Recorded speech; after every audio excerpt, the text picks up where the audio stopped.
ಅದು ಅತಿ ಹೆಚ್ಚು ಯಾವುದೇ ನೀರಾವರಿ ಮೂಲ ಸೌಕರ್ಯ ಗುಂಡ್ಲುಪೇಟೆಯಲ್ಲಿ ಇಲ್ಲದೇ ಇರೋದ್ರಿಂದ ಕೆರೆಗಳಿಗೆ ನೀರು ತುಂಬಿಸೋದ್ರಿಂದ ಈ ಭಾಗದ ರೈತರಿಗೆ ಅನುಕೂಲ ಆಗ್ತದೆ ಅನ್ನೋ ಕಾರಣಕ್ಕೆ ಕೆರೆಗಳಿಗೆ ನೀರು ತುಂಬಿಸೋ ಯೋಜನೆಗೆ ಹಣವನ್ನು ಕೊಡಿ.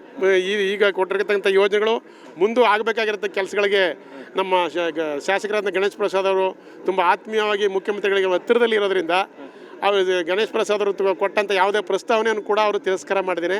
ಗುಂಡ್ಲುಪೇಟೆಗೆ ಹೆಚ್ಚಿನ ಆದ್ಯತೆಯನ್ನು ಕೊಡ್ತಾ ಇದ್ದಾರೆ.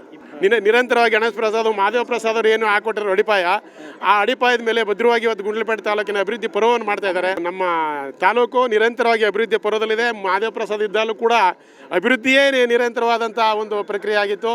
ಇಲ್ಲಿ ಏನು ವಿರೋಧ ಪಕ್ಷದವರು ಟೀಕೆ ಮಾಡ್ತಾ ಇದ್ದಾರೆ, ಅವರು ಬದಲಿ ಅವ್ರಿಗೆ ಟೀಕೆ ಮಾಡೋಕ್ಕೆ ಉತ್ತರ ಕೊಡೋಕ್ಕೆ ಏನು ಅವ್ರಿಗೆ ಜನರ ಬಳಿಗೆ ಹೋಗಿ ಯಾವುದೇ ಇದೆ ಒಂದು ಅವಕಾಶಗಳಿಲ್ಲ. ಸೊ ಹಾಗಾಗಿ ಟೀಕೆ ಮಾಡದೆ ಅವರ ಒಂದು ಟೀಕೆ ಮಾಡೋದ್ರ ಮುಖಾಂತರ ಅವ್ರು ಪ್ರಚಾರಕ್ಕೆ ಬರಬೇಕು ಅಂತ ನೋಡ್ತಾ ಇದ್ದಾರೆ. ಅದು ಆಗದ ಮಾತು, ಮುಲಾಜೆ ಇಲ್ಲ. ಯಾವುದೇ ಕಾರಣಕ್ಕೂ ವಿರೋಧ ಪಕ್ಷದವ್ರಿಗೆಲ್ಲ ಅವಕಾಶ ಇಲ್ಲ. 110 ಕೆರೆಗಳಿಗೆ 475 ಕೋಟಿ ಕೆರೆ 110 ಕೆರೆಗಳಿಗೆ ನೀರು ತುಂಬಿಸುವಂಥ ಯೋಜನೆ, ಮತ್ತು ನಮ್ಮ APMC ಕೂಡ 6.5 ಕೋಟಿ ಅನುದಾನ ಆಗಿತ್ತು. ಅದು ಕೆಲಸ ಮುಗಿದಿದೆ, ಅದ್ರ ಉದ್ಘಾಟನೆ ಆಗಬೇಕು. ಮತ್ತು ಬೊಮ್ಮನಹಳ್ಳಿಯಲ್ಲಿ ಹಿಂದುಳಿದ ವರ್ಗಗಳ ವಸತಿ ನಿಲಯ ಮತ್ತು ಶಾಲೆ ಆಗಿದೆ, ಅದಕ್ಕೆ ಉದ್ಘಾಟನೆ ಇದೆ. ಮತ್ತು ಸಬ್ಸ್ಟೇಷನ್ಗಳು KEB ಸಬ್ಸ್ಟೇಷನ್ಗಳು ವಿದ್ಯುತ್ ನಿರಂತರವಾಗಿ ಜನರಿಗೆ ಕೊಡಲಿಕ್ಕೆ ಸಾಧ್ಯ ಆಗಲ್ಲ ಅನ್ನೋ ಕಾರಣಕ್ಕೆ ಬೇಗೂರು ಮತ್ತು ಬೊಮ್ಮನಹಳ್ಳಿಯಲ್ಲಿ ಗೋಪಾಲಪುರಕ್ಕೆ ಹೊಸದಾಗಿ ಗುದ್ಲಿ ಪೂಜೆ ಮಾಡ್ತಿದ್ದಾರೆ.